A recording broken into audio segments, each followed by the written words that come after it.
Now, Donald Trump has announced a 100% tariff on all imported semiconductors. The new levy, unveiled on August 6th, will apply to every chip entering the U.S. unless the manufacturer is already building or has committed to building production facilities within the country. Trump framed the move as a push to bring critical technology manufacturing back to the American soil. The good news for companies like Apple is if you're building in the United States or have committed to build, without question committed to build in the United States, there will be no charge.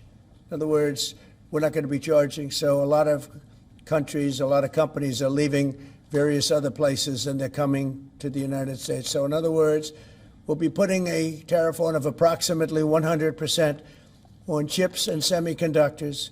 But if you're building in the United States of America, there's no charge, even though you're building and you're not producing yet in terms of the big numbers of jobs and all of the things that you're building. If you're building, there will be no charge. Taiwan says that TSMC is exempt from these tariffs owing to its major U.S. expansion plans. But the announcement rattled global markets. Chip-related stocks tumbled across Asia. Meanwhile, tech firms with existing U.S. operations, including Intel, which maintains plants in Oregon, New Mexico, and Arizona, are expected to be less affected. Bloomberg reports that while the tariffs may disrupt supply chains, they are also likely to accelerate domestic investment in chip manufacturing. In a related move, Apple has announced an additional $100 billion investment in the United States, bringing its total U.S. commitment to $600 billion. The pledge includes plans to hire 20,000 workers over 4 years and expand advanced manufacturing capacity. However, Apple stopped short of promising to build iPhones in the U.S., with CEO Tim Cook noting that key components like chips and Face ID modules are already made domestically.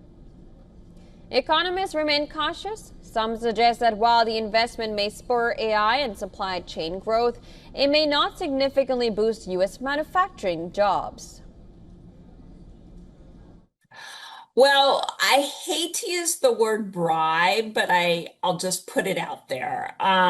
So what's interesting is two things. First, there was no mention that these investments would be in producing manufacturing goods, right? We heard about AI investments. We heard about other things, but we didn't hear, let's produce iPhones in the US.